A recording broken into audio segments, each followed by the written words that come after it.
how would you sort of approach the differences between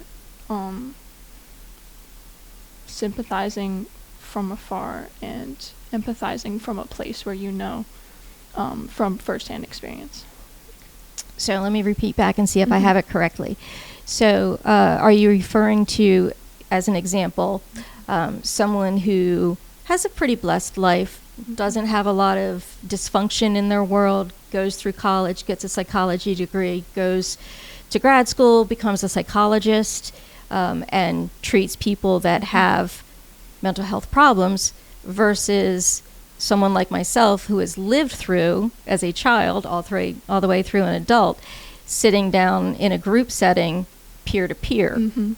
So the difference between the two, I think it's huge. And I think that is an issue in the whole community. We do not have enough counselors, we do not have enough psychologists, and we do not have enough psychiatrists in any state in the 50 states.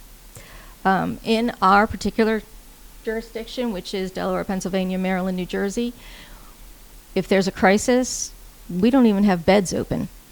So for students, for children, even for grown-ups, and insurance plays a terrible spot. So those outside forces actually stop people from seeking help or even getting the help that they need. And then once they do, if they're confronted with somebody that doesn't really have the empathy skills, the compassion, or the ability to take themselves out of their own place and put themselves in somebody else's position, hence empathy, it can be a roadblock. I do grief support right now. We have some grief support meetings, and I work with parents that have children who are struggling. And I'm every parent's worst nightmare, right? I've lost a child and to suicide.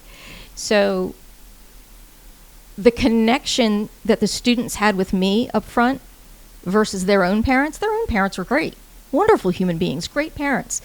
But they were like, but you don't get it. Wendy gets it. Wendy gets the loss.